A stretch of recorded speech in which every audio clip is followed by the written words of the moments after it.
लाडक्या बहिणींसाठी आनंदाची बातमी आली आहे. पुन्हा महायुती सरकार स्थापन होणार. महाराष्ट्र राज्याचे लाडके मुख्यमंत्री यांनी कालच तातडीची बैठक घेतली आणि सर्व महाराष्ट्रामधील लाडक्या बहिणींचे विशेष आभार देखील मानले आहेत. पण आता लाडक्या बहिणींना 6व्या आणि 7व्या हप्त्याची प्रतीक्षा लागली आहे.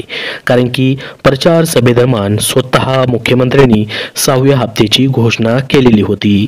आता बघा 7वा आणि 6वा हप्ता जो आहे तो तुमचा अर्जंटमध्ये महिलांना दिला जाणार आहे. परंतु यामध्ये काही अटी आणि शर्ती देखील ठेवण्यात आलेल्या आहेत. आता महिलांना काही तांत्रिक बाबी देखील पूर्ण कराव्या लागणार आहेत. ज्यांना याच्या अगोदरचे हप्ते भेटलेले आहेत त्यांच्यासाठी कुठलीही अडचण असणार नाही. परंतु यांना आतापर्यंत एकही हप्ता भेटलेला नाही त्यांच्यासाठी काही तांत्रिक अडचणी पूर्ण करणं देखील गरजेचं असणार आहे. पुन्हा एकदा महिलांचे फॉर्म जे आहे तपासले जातील. लाडक्या बहिणींच्या वेबसाईटवरती जे आहे नवीन अपडेट देखील सरकारने प्रसिद्ध केलेलं आहे. ते देखील आपण पुढे व्हिडिओमध्ये पाहणार आहोत. त्यासाठी हा व्हिडिओ शेवटपर्यंत पाहत राहा जेणेकरून सर्व अपडेट तुमच्या लक्षामध्ये येईल. बघा ज्यांचे पैसे जे आहेत काही तांत्रिक अडचणीमुळे आतापर्यंत आलेले नाहीत त्यामध्ये त्यांचं मुख्य कारण म्हणजे आधार सीडिंग आहे. तर त्यांना ते कसं करून घ्यायचं आहे. आधार सीडिंग करणं आता खूप सोपं झालेलं आहे. आता पुन्हा एकदा तुम्ही मोबाईलवरून घरी बसल्या आधार सीडिंग करू शकतात. त्याच्याबद्दल देखील नवीन वेबसाईटवरती अपडेट आलेला आहे. जी आधार सीडिंगची वेबसाईट आहे त्याच्यामध्ये देखील बदल करण्यात आलेले आहेत. तर ही एक लाडक्या बहिणींसाठी खुश खबर असणार आहे. ती देखील तुम्हाला व्हिडिओमध्ये पुढे मी स्टेप बाय स्टेप सांगणार आहे की स्वतः कसं तुम्ही घरी बसल्या आधार सीडिंग करू शकता. एका बँकेचा आधार सीडिंग दुसऱ्या बँकेला देखील तुम्हाला आता ट्रान्सफर करता येणार आहे. त्याची देखील अपडेट तुम्हाला देणार आहे. आणि जर तुमचा आधार सीडिंग झालेला आहे तर कुठल्या खात्यामध्ये तुमच्या आतापर्यंत पैसे गेलेत, कुठल्या खात्यामध्ये या ठिकाणी आधार सीडिंग आहे ते देखील तुम्हाला ऑफिशियल वेबसाईट जी आहे लाडक्या बहिणीची त्याच्यावरती देखील पाहता येणार आहे. त्यासाठी खूप महत्त्वाचा असा हा व्हिडिओ तुमच्यासाठी अर्जंटमध्ये मी घेऊन आलेलो आहे. त्यासाठी खूप शेवटपर्यंत हा व्हिडिओ पाहत राहा जेणेकरून सर्व डिटेल तुमच्या लक्षामध्ये येणार आहेत. तर आता बघा पुन्हा एकदा नवीन सरकार स्थापन होणार आहे. या निवडणुकीमध्ये या सरकारला पूर्णपणे बहुमत मिळालेलं आहे. पुढील 5 वर्षीय हे सरकार पूर्णपणे टिकेल कारण की 230हून अधिक जागा आल्यामुळे हे स्थिर सरकार असणार आहे पुढील 5 वर्ष. तर या सरकारनं 1500 रुपयाचे तुमचे आता 600 रुपयांनी वाढ करून 2100 रुपये देखील केलेले आहेत. त्यामुळे काही महिलांना मागील 7500 रुपये भेटलेले असतील जे की 1500 रुपयाने आहेत. आणि पुढील जो हप्ता महिलांना भेटणार आहे तो हप्ता म्हणजे या ठिकाणी 2100 रुपयाचा असणार आहे. तर त्याच्यामध्ये 600 रुपयाची वाढ देखील तुम्हाला केलेली आहे. तर बघा आता काही महिलांना डिसेंबरचे 2100 रुपये भेटतील. काही महिलांना मागचे जे पैसे राहिलेले आहेत ते 1500 रुपयांनी भेटतील. मग आता नेमका हा डिसेंबरचा हप्ता कधी वाटप केला जाईल कारण की त्याविषयीच्या बऱ्याच लाडक्या बहिणी प्रतीक्षा करून आहेत.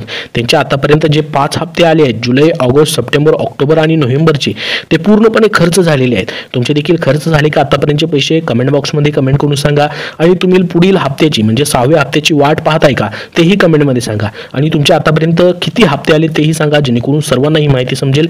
कारण की काही लाडक्या बहिणींना पूर्णपणे 7500 रुपये भेटलेत परंतु काही लाडक्या बहिणींना 2 हप्ते 3 हप्ते कुणाला या ठिकाणी ऑक्टोबर नोव्हेंबरचे हप्ते भेटायचे बाकी आहेत. अशा पद्धतीची या ठिकाणी वाटचाल चालू आहे लाडकी बहीण योजनेची. परंतु आता तुम्हाला टेन्शन घ्यायची गरज नाही कारण की ज्या सरकारनं लाडकी बहीण योजना चालू केलेली होती महायुती सरकारनं ते सरकार पुणे या ठिकाणी सत्तेमध्ये आलेलं आहे. त्याच्यामुळे तुमची लाडकी बहीण योजना आता बंद होणार नाही. पुढे अशी कंटिन्यू 5 वर्षे आता चालू राहील ज्याच्यामध्ये तुम्हाला 6वा हप्ता, 7वा हप्ता, 8वा हप्ता आणि 9वा 10वा हप्ता असे हप्ते जे आहेत आता पुढे कंटिन्यू भेटत राहील. जी की आत्ताच्या सध्याच्या अर्थसंकल्पामध्ये तुमची तरतूद केलेले ते सर्व हप्ते तुम्हाला आता भेटत राहतील.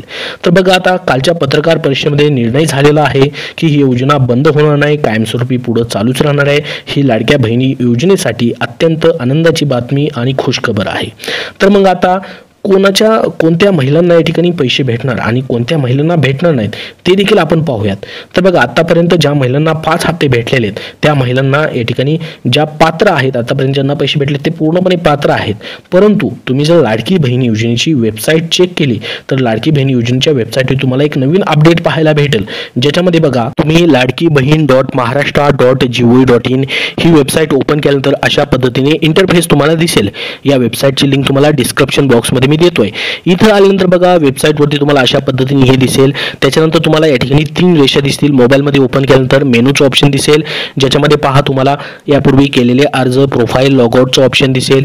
याच्यामध्ये जे आहे तुम्ही यापूर्वी केलेले अर्जावरती तुम्हाला काय करायचं आहे, क्लिक करायचं आहे, जेणेकरून तुमचे अर्ज ओपन होतील. अर्ज ओपन झाल्यानंतर बघा इथं तुमचं नाव दिसेल, ॲप्लिकेशन नंबर दिसेल, इथं ज्यांचा अर्ज त्यांचा फोटो दिसेल आणि स्टेटसमध्ये अप्रूव्ह दिसेल. अप्रूव्हच्या पुढे तुम्ही जर स्क्रोल केलं तर तुम्हाला आता एक नवीन ऑप्शन दिसेल बघा या ठिकाणी, संजय गांधी निराधार योजना, जी की शासनाची योजना आहे. याच्यामध्ये जर तुमचं एस लिहून आलेलं असेल तर या ठिकाणी पुढील हप्ते भेटण्यासाठी तुम्हाला या ठिकाणी अडचण येऊ शकते. परंतु ज्यांचं नो लिहून आलंय त्यांना कुठलीही अडचण येऊ शकत नाही, कारण की लाडकी बहीण योजनेचा जो नियम आहे त्याच्यामध्ये त्यांनी सांगितलेलं आहे की तुम्ही कुठल्याही शासकीय योजनेचा 1500 रुपये किंवा 1500 रुपयाच्या वरती जर अगोदरपासूनच लाभ घेताय तर लाडकी बहीण योजनेसाठी तुम्ही अपात्र ठरतात. त्याच्यामुळे या ठिकाणी ही वेबसाईट जी आहे त्यांनी अपडेट केलेली आहे आणि जे लाडकी बहीण योजने व्यतिरिक्त संजय गांधी निराधार योजनेचा लाभ घेत आहे त्यांच्यासाठी या ठिकाणी हे अपडेट दिलेलं आहे. त्यांच्या प्रोफाईलमध्ये त्यांच्या केलेल्या अर्जामध्ये हे अपडेट नव्याने या ठिकाणी देण्यात आलेलं आहे. तर तुमचं हे दिसत असेल, याच्यामध्ये जर एस असेल तर तुम्ही समजायचं की तुम्ही अगोदरच या योजनेचा लाभ घेताय. त्याच्यामुळे मात्र पुढचे हप्ते भेटण्यासाठी या ठिकाणी प्रॉब्लेम येऊ शकतो. त्याचसोबत त्यांनी अजून एक नवीन अपडेट केलंय. पुढे स्क्रोल केल्यानंतर बघा तुम्हाला रुपयाचं चिन्ह दिसत असेल. याच्यामध्ये जर आपण पाहिलं तर तुम्हाला ट्रान्झॅक्शन हिस्ट्री तुमची दिसेल, ज्याच्यामध्ये आतापर्यंत तुम्हाला किती या ठिकाणी पैसे लाडकी बहीण योजनेचे भेटलेत ते तुम्हाला पाहायला भेटेल. जर आपण या ठिकाणी हे जे पाहिलं याच्यामध्ये यांना बघा 7500 रुपये भेटलेत, म्हणजे आतापर्यंत या ठिकाणी यांना 5 हप्ते भेटलेत. आणि महत्त्वाचं म्हणजे याच्यामध्ये बेनिफिशरी नेम आणि कुठल्या बँकेत हप्ता त्यांचा गेलाय, कुठल्या अकाउंटमध्ये गेलाय ते देखील त्यांनी आता अपडेट केलेलं आहे. तर ज्यांचे अजून पैसे आलेले नाहीत, जे संजय गांधी निराधार योजनेचा लाभ घेत नाहीत किंवा ज्यांचा आधार शेडिंग वगैरे आहे परंतु त्यांच्या खात्यामध्ये पैसे आले नाहीत, त्यांना माहीतच नाही, तर त्यांनी त्यांचा प्रोफाईल एकदा लॉग इन करून चेक करायचं आहे, जेणेकरून त्यांना इथे समजेल की त्यांचं कुठलं बँक अकाउंटला डीबीटी लिंक आहे, कुठल्या बँक अकाउंटमध्ये त्यांचे पैसे गेलेत, कुठल्या बँकेत पैसे गेलेत ते या वेबसाईटवरून आता त्यांना समजणार आहे. तर यासाठी हे महत्त्वाचं अपडेट जे आहे लाडकी बहीण योजनेच्या वेबसाईटवरती त्यांनी प्रसिद्ध केलेलं आहे, ज्याच्यामध्ये पहा आतापर्यंत किती पैसे त्यांना पाठवलेत. जवळपास 3 या ठिकाणी इन्स्टॉलमेंटमध्ये या ठिकाणी म्हणजे जसं की ऑगस्टमध्ये, सप्टेंबरमध्ये आणि ऑक्टोबरमध्ये जवळपास 3000, 1500 आणि 3000 असे मिळून 7500 रुपये 5 हप्ते टोटल या ठिकाणी पेड केलेले तुम्हाला दाखवतील बघा. आता काही जणांचे या ठिकाणी कमी दाखवतील, ज्यांनी उशिरा फॉर्म भरले त्यांना कमी हप्ते आलेले असतील, ज्यांनी अगोदर जुलैपासूनच फॉर्म भरलेले आहेत त्यांना या ठिकाणी टोटल 5 हप्ते देखील या ठिकाणी भेटलेले त्यांना पाहायला भेटतील. तर बघा आता तुम्ही अशा पद्धतीने वेबसाईटवरती चेक केलेला असेल, मी तुम्हाला वेबसाईटवरतीही दाखवलेला आहे की लाडकी बहीण योजनेचा हा नियम आहे की तुम्ही अगोदरच सरकारी योजनेचा लाभ घेताय कुठलेही एका 1500 रुपये किंवा 1500 रुपयापेक्षा जास्त, तर त्या ठिकाणी लाडकी बहीण योजनेसाठी तुम्ही अपात्र होतात. तर याच्यामध्ये पुन्हा एकदा तुमचे ॲप्लिकेशन, तुमचे फॉर्म तपासून या ठिकाणी वेबसाईटवरती हे अपडेट करण्यात आलेलं आहे.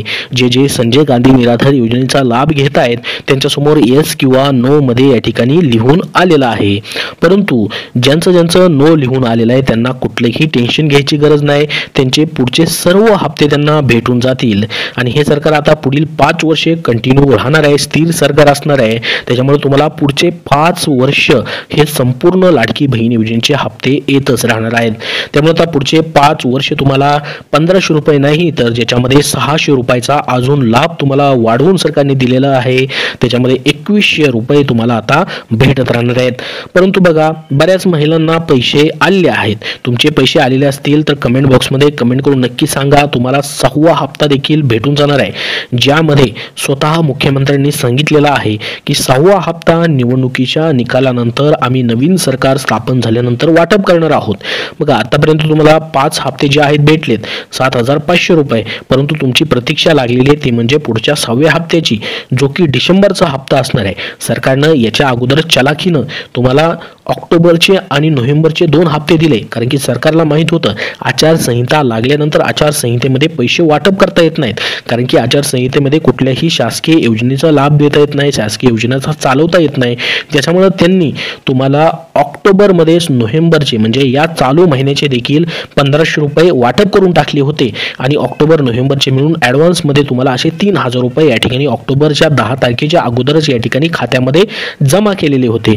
त्याच्यामुळे या ठिकाणी ठिकाणी तुमचा आता 6वा हप्ता जो आहे डिसेंबरचा हप्ता, जी प्रचार सभा झालेल्या आहेत आतापर्यंत, त्यामध्ये स्वतः मुख्यमंत्र्यांनी सांगितलेलं आहे की तुमचा 6वा हप्ता आम्ही नोव्हेंबरमध्येच, जसं निवडणुकीचे निकाल लागतील, नवीन सरकार स्थापन होईल, तसे तुम्हाला आम्ही या ठिकाणी जमा करणार आहोत.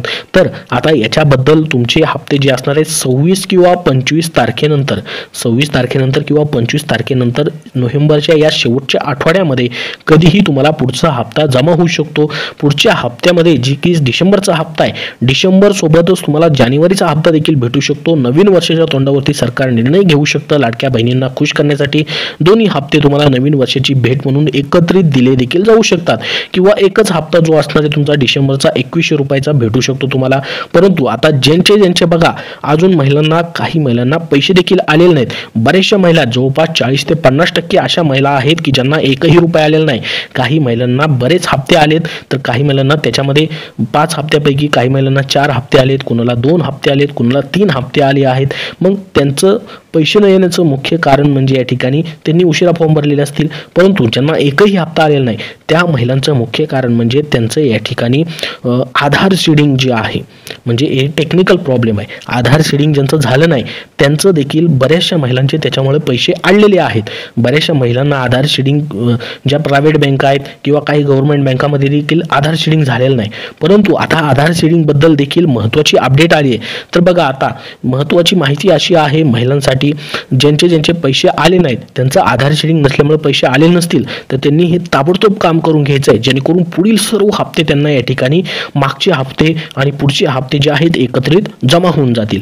तर बघा, आता तुमचं कुठलंही खातं असू द्या, परंतु त्या खात्याचं तुमचं आधार सीडिंग करणं खूप महत्त्वाचं आहे. कारण की कुठलीही सरकारी योजना घ्यायची असेल तर तुम्हाला आधार सीडिंग म्हणजे DBT, डायरेक्ट बेनिफिशरी ट्रान्सफर असणं गरजेचं आहे, तरच तुम्हाला पैसे येत असतात. त्याच्यामुळे जर तुमचे पैसे आलेले नसतील, तर आतापर्यंत ज्यांचं आधार सीडिंग ही प्रक्रिया पूर्ण झालेली नाही आहे. बघा, आतापर्यंत ज्यांना 5 हप्ते भेटले त्यांचं आधार सीडिंग पूर्ण आहे, त्यांना पुढचे हप्ते देखील भेटून जातील. तुमचे 7,500 रुपये आलेत, 5 हप्ते तुम्हाला आलेत, तर तुम्हाला कुठलीही कार्यवाही किंवा कुठलेही तुम्हाला कागदपत्र लागणार नाही, तुम्हाला पुन्हा फॉर्म भरायची गरज नाही, काही करायची गरज नाही, तुमचे पैसे जमा होत राहतील. परंतु ज्यांना आतापर्यंत एकही रुपया आलेला नाही, त्यांचं जर आधार सीडिंग झालेलं नसेल, तर त्यांच्यासाठी पुढील प्रक्रिया मी सांगत आहे, ज्याच्यामध्ये नवीन अपडेट आलेले, जी आधार सीडिंगची जी वेबसाईट आहे त्याच्यामध्ये सरकारने आता नवीन अपडेट टाकलेलं आहे. त्याच्यामध्ये नवीन बँका ॲड केलेल्या आहेत, जेणेकरून तुम्ही तुमच्या मोबाईलमधून घरी बसल्या ती प्रक्रिया पूर्ण करू शकतात. तर आपण एकदा काय करूयात, वेबसाईटवरती जाऊन जी आहे आधार सीडिंगची प्रक्रिया जी आहे, ज्यांचं झालेलं नाही किंवा ज्यांचं झालेलं असेल ते देखील आधार सीडिंग कुठल्या बँकेला, कुठल्या खात्यामध्ये तुमचं आधार सीडिंग आहे ते देखील तुम्ही तिथून चेक करू शकता. ती एकदा प्रक्रिया आपण बघून घेऊया, ज्याच्यामध्ये नवीन अपडेट आले, ज्यामध्ये नवीन बँका देखील ॲड केलेल्या आहेत. ती प्रक्रिया आपण पाहूयात, जेणेकरून तुम्हाला अजून त्याच्याबद्दलची माहिती जी आहे, एक्स्ट्रा माहिती या ठिकाणी समजून जाईल. बघा, त्यासाठी तुम्हाला काय करायचं आहे, गुगलमध्ये यायचं आहे, गुगलमध्ये टाईप करायचं आहे NPCI टाईप केलं की तुम्हाला त्याच्यावरती क्लिक करून सर्च करायचं आहे. पहिलीच वेबसाईट येईल बघा, www.npci.org.in. ही वेबसाईटवरती तुम्हाला क्लिक करायचं आहे. तुमच्यासमोर एक वेबसाईट ओपन होईल, ज्याच्यामध्ये बघू शकता असा इंटरफेस त्याचा दिसेल. तुम्हाला या ठिकाणी प्रोडक्टच्या समोर कंझ्युमरचं ऑप्शन असेल बघा, त्याच्यावरती क्लिक करायचं आहे. त्याच्यानंतर खाली जे सर्वात खालचं ऑप्शन आहे बघा, भारत आधार सीडिंग, याच्यावरती तुम्हाला काय करायचं आहे, क्लिक करायचं आहे. तुमच्यासमोर अजून एक इंटरफेस याचा ओपन होईल. बघा, अशा पद्धतीने इंटरफेस ओपन होईल. या ठिकाणी तुम्हाला कोपऱ्यामध्ये बघा, या ठिकाणी एक मेनूचं ऑप्शन दिसेल, 3 रेषा दिसतील, याच्यावरती तुम्हाला क्लिक करायचं आहे. इथं बघा होमचं ऑप्शन आहे, आधार सीडिंगचं ऑप्शन आहे. आता ज्यांना आधार कुठल्या बँकेला लिंक आहे ते जर चेक करायचं असेल तर आधार मॅप स्टेटसचं जे ऑप्शन आहे त्याच्यावरती जाऊन तुम्ही चेक करू शकता. परंतु ज्यांना आता DBT लिंक करायचं आहे किंवा आधार सीडिंग करायचं आहे, DBT आणि आधार सीडिंग एकच आहे, आधार सीडिंग ज्यांना करायचं आहे त्याच्यावरती त्यांनी क्लिक करायचं आहे. या ठिकाणी बघा, त्यांना आधार नंबर त्यांचा टाकून घ्यायचा आहे आणि रिक्वेस्ट फॉर या ठिकाणी बघा सीडिंगचं ऑप्शन तुम्हाला काय करायचं आहे, सिलेक्ट करायचं आहे. आता बघा, नवीन बँका ॲड करण्यात आलेल्या, त्याच्यामध्ये कुठल्या बँका आलेत या ठिकाणी तुम्ही पाहून घ्या. याच्यामध्ये जर आपण बघितलं तर इथं तुम्हाला दिसेल बघा, आंध्र प्रदेश ग्रामीण विकास बँक, आंध्र प्रगती ग्रामीण बँक. आता हे बाहेरच्या बँक आहेत, आपल्या महाराष्ट्रामधील आणि इंडियामध्ये ज्या सहज चालतात बँका ते तुम्हाला सांगतो. बघा, बँक ऑफ बरोडा आलेली आहे, बँक ऑफ इंडिया आली आहे, बँक ऑफ महाराष्ट्र देखील याच्यामध्ये आली आहे. तुमचं बँक ऑफ महाराष्ट्रामध्ये खातं असेल तर तुम्ही ताबडतोब 1 मिनिटामध्ये तुमचं आधार सीडिंग करून घेऊ शकतात. खूप फास्ट प्रोसेस याच्यामध्ये. आता नवीन ही NPCIची वेबसाईट जे अपडेट केली आहे त्यांनी, कॅनरा बँक देखील आली बघा, सेंट्रल बँक ऑफ इंडिया देखील आलेली आहे. त्यानंतर बघा, आता ही छत्तीसगड राज्य ग्रामीण बँक ही बाहेरचीच बँक आहे. इंडियन बँक देखील आली याच्यामध्ये, इंडियन ओव्हरसीज बँक देखील आलेली आहे, कर्नाटका विकास ग्रामीण बँक आली आहे, त्यानंतर हे बाकीच्या बँक आहेत बघा बाहेरच्या, त्यानंतर पंजाब आणि सिंध बँक आले, पंजाब नॅशनल बँक देखील याच्यामध्ये आता ऍड केलेली आहे. याच्यामध्ये जरी तुमचा अकाउंट असेल तर तुम्ही डायरेक्ट इथून आधार शेडिंग करू शकता. त्यानंतर बघा तेलंगणा बँक आली आहे, त्यानंतर बघा युनियन बँक ऑफ इंडिया देखील याच्यामध्ये ऍड केली, जी की सेंट्रल बँक आहे. बरेचसे याच्यामध्ये खाते तुमचे असू शकतात. तर याच्यामध्ये जवळपास बऱ्याचशा बँका आता त्यांनी नव्याने ऍड केलेल्या आहेत, ज्या ठिकाणाहून तुम्ही इथून आधार सिलेक्ट करू शकता. बघा आता तुम्ही या ठिकाणी तुमची जी बँक आहे, जसं की बँक ऑफ महाराष्ट्र असेल तर ती सिलेक्ट करा.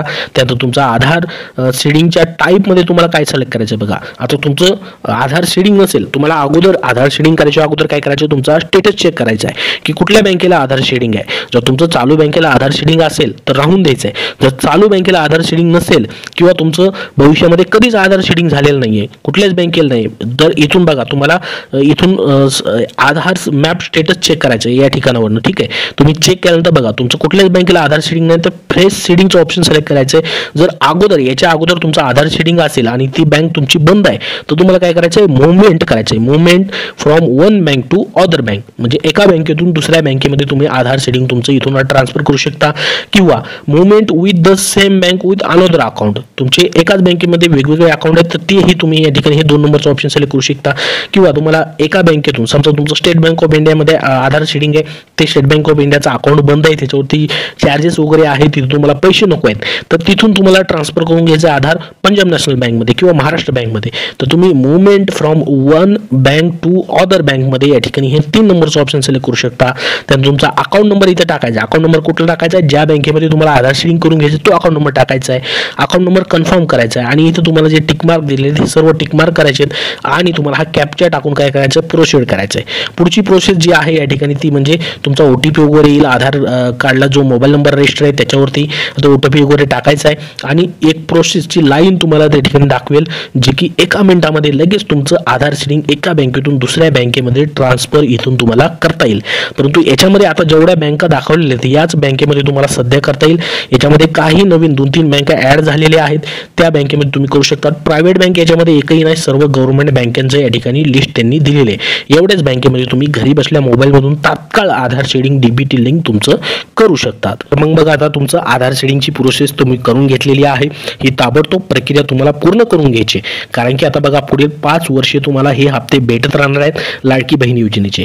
आणि ज्यांचे अगोदर संजय गांधी निराधार योजनेचा हप्ता घेतलेला आहे त्यांच्याबद्दल मात्र या ठिकाणी अपात्रतेचं एक कारण असू शकतं, कारण की लाडकी बहीण योजनेचा जो नियम आहे तुम्ही जर बघितलेला असेल, लाडकी बहीण योजनेमध्ये तुम्ही 1500 रुपये किंवा त्यापेक्षा अधिक योजनेचा अगोदरच लाभ घेताय तर लाडकी बहीण योजनेमध्ये तुम्ही अपात्र होतात. हे महत्त्वाचं कारण आहे, ते वेबसाईटवरती तुम्हाला सुरुवातीलाच मी दाखवलेलं आहे. परंतु ज्यांचं सर्व ओके आहे त्यांना कुठलीही अडचण येणार नाही. जे लाडकी बहीण योजनेमध्ये संजय गांधी निराधार योजनेचा लाभ घेत नाहीत, आधार शेडिंग वगैरे आहे, याच्या अगोदरचे त्यांना 5 हप्ते भेटलेले आहेत, त्यांना आता पुढील जो हप्ता जो आहे 6वा हप्ता 1500 ऐवजी 2100 रुपयाने या ठिकाणी त्यांना भेटणार आहेत. त्याच्या पुढचे देखील त्यांना जर 6वा हप्ता, 7वा, 8वा, 9वा हप्ता, 10वा हप्ता असेल, हे सर्व हप्ते आर्थिक वर्षामध्ये जेवढी मंजुरी आहे लाडकी बहीण योजनेच्या हप्त्याची ते सर्व हप्ते त्यांना पुढील हप्ते आता भेटत राहतील. आणि सरकारने महत्त्वाची अपडेट दिलेली आहे ती म्हणजे सर्व हप्ते जे आहेत आता त्यापैकी जो 6वा हप्ता आहे, 5 हप्ते ज्यांना भेटले, जो 6वा हप्ता जो आहे तुम्हाला नोव्हेंबर महिन्यामध्ये, याच महिन्यामध्ये 6वा हप्ता तुम्हाला भेटणार आहे. आता बघा 25 तारखेला सरकारचं नवीन स्थापना होईल, 26 किंवा 25 तारखेला, आणि त्याच्यानंतर पुढील हप्ता वाटप करण्याची प्रक्रिया तुमची सुरू केली जाणार आहे. त्याच्यामुळे तुम्हाला कुठलीही हायगाई करायची नाही. ज्यांचे आता तांत्रिक प्रॉब्लेम आहेत, आधार शेडिंगचा असेल किंवा दुसरे कुठलेही असेल, ते तुम्हाला पूर्ण करून घ्यायचे आहेत, जेणेकरून तुम्हाला पुढचे हप्ते भेटत राहतील. ज्यांच्या आधार शेडिंगची तांत्रिक अडचण आहे तुम्हाला त्याच्याबद्दल देखील कसं करायचंय घरी बसल्या ऑनलाईन मोबाईलमधून ते देखील तुम्हाला सांगितलेलं आहे, जेणेकरून तुमचे पुढच्या हप्त्यापासून तुम्ही वंचित राहणार नाही. पुढचे हप्ते, मागचे राहिलेले हप्ते असतील ते देखील तुम्हाला भेटून जातील. तर सर्व माहिती सांगितलेली तुम्हाला. आता बघा ज्यांचे अजून पैसे आले नाहीत त्यांना पुन्हा अर्ज करायची वगैरे गरज लागणार नाही, कारण की अगोदरच तुमचा अर्ज अप्रूव्ह आहे आणि सरकार बघा पुन्हा तेच आलेलं आहे. त्याच्यामुळे या ठिकाणी नवीन नियम वगैरे कुठलेही येणार नाहीत. तीच प्रक्रिया पुढे सरकार लाडकी बहीण योजनेची पुढे चालू करेल. चालेल, परंतु जे अपात्रतेचे कारण आहेत त्याच्यामध्ये देखील सरकार जे आहे वेबसाईटवरती त्यांनी अपडेट दिले, म्हणजे त्याच्यामध्ये अजून स्पष्टता आणू शकतं. पुन्हा एकदा अर्ज तुमचे चेक केले जाऊ शकतात, परंतु तुम्हाला पुन्हा नवीन अर्ज करायची गरज नाही. ज्यांनी एकदा अर्ज केले त्यांना अर्ज करायची पुन्हा काही आवश्यकता नाही. परंतु ज्याच्यामध्ये तुम्ही अगोदरच या ठिकाणी कुठल्या योजनेचा लाभ घेताय त्याच्यामध्ये मात्र तुम्हाला अडचण जी आहे येऊ शकते, कारण की वेबसाईटवरतीच त्यांनी ते अपडेट आता दिलेलं आहे. तर ज्यांचं आधार सीडिंग वगैरे आहे ते पूर्ण तुम्हाला करून घ्यायचं आहे, जेणेकरून तुमचे पुढचे हप्ते वगैरे येत राहतील. तर अजून काही नवीन नियम वगैरे याच्यामध्ये येणार नाहीत. यामध्ये काही बदल झाले तर तुमच्यापर्यंत नक्की त्याबद्दलचं अपडेट दिलं जाईल. जे नवीन नियम वगैरे काय आले त्याच्याबद्दल जे अगोदरच सरकार जे आहे आपल्याला या ठिकाणी GR द्वारे वगैरे कळवेल, त्याच्याबद्दल जे पण अपडेट येईल तसं तुम्हाला सातत्याने आपल्या चॅनलवरती सर्व माहिती पाहायला भेटणार आहे. तर पुन्हा अर्ज वगैरे तुम्हाला करायची गरज नाही. त्याच अर्जामध्ये छाननी होऊ शकते किंवा त्याच्यामध्येच तुमची संपूर्ण माहिती जी आहे चेक केली जाऊ शकते. जसं की वेबसाईटवरती बऱ्याच जणांना आता येस नोचं ऑप्शन देखील या ठिकाणी आलेलं आहे, आणि ज्यांचे अगोदरपासून अर्जाचे या ठिकाणी अप्लाय केलेले आहे त्यांना अगोदरपासून पैसे भेटत आहेत. संजय गांधी निराधार योजनेचं त्यांच्या नावासमोर न आलेलं आहे, त्यांना कुठलीही अडचण येणार नाही. फक्त जिथे जिथे तुम्हाला बँक रिलेटेड काम करायचं आहे, जे तांत्रिक गोष्टी आहेत, ज्यांना पैसे आलेले नाहीत DBTच्या कारणामुळे किंवा आधार शेडिंगमुळे, ते काम तुम्हाला मात्र करून घ्यायचं आहे आधार शेडिंगचं, जेणेकरून तुमचे मागचे राहिलेले पैसे आणि पुढचे येणारे पैसे तुम्हाला भेटून जातील. तर सर्व माहिती आता तुम्हाला सांगितलेली आहे. अनेक जण प्रश्न आता विचारतायत की पैसे मग नेमके आम्हाला कधी भेटतील, आम्हाला तर 5 हप्ते आले, आमचं आधार शेडिंग वगैरे सर्व ओके आहे किंवा आम्ही आता आधार शेडिंग वगैरे करून घेणार आहोत, तर मग आम्हाला पुढचा हप्ता नेमकी कधीपर्यंत भेटेल, पुढचे पैसे राहिलेले कधीपर्यंत भेटतील. कारण की आतापर्यंत पैसे आलेले 5 हप्ते जे आहेत आमचे पूर्णपणे खर्चून गेलेले आहेत, तुमचे देखील खर्च झालेले असतील. तर आता पुढचा हप्ता जो आहे बघा, स्वतः मुख्यमंत्र्यांनी प्रचार सभेदरम्यान अगोदरच सांगितलेलं आहे. त्यांनी सांगितलं की निवडणुका जशा संपतील, निकाल जसे लागतील, नवीन सरकार जसं स्थापन होईल, तसं आम्ही पुढचा डिसेंबरचा हप्ता असेल तो नोव्हेंबरमध्येच देणार आहोत. म्हणजे 25 तारखेपर्यंत बघा किंवा 26 तारखेपर्यंत नवीन सरकार स्थापन होईल. 26 तारखेनंतर या ठिकाणी नवीन सरकारचा कार्यकाळ चालू होईल आणि त्यानंतर पुढील लाडकी बहीण योजनेचे हप्ते तुम्हाला वाटप केले जातील. तर पुढच्या हप्त्याबद्दल तुम्हाला या ठिकाणी माहिती दिली, ते म्हणजे या ठिकाणी 26 तारखेनंतर तुम्हाला कधीही पुढचे हप्ते जे आहेत या ठिकाणी भेटू शकतात. तर या महिन्याच्या आतमध्येच तुम्हाला पुढील हप्ता जो आहे तो जमा केला जाणार आहे.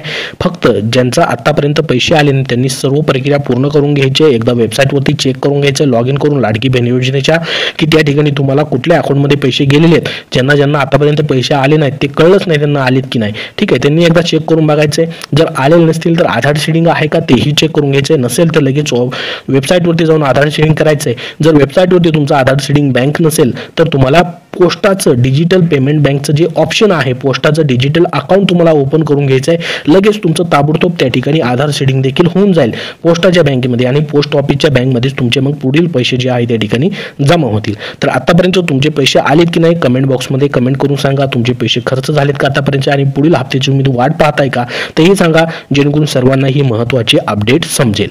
तर संपूर्ण माहिती तुम्हाला या व्हिडिओमध्ये दिली. याबद्दल अजून तुमचे काय प्रश्न असतील तर कमेंट बॉक्समध्ये नक्की विचारा. हा व्हिडिओ नक्की लाईक करा व शेअर करा. धन्यवाद.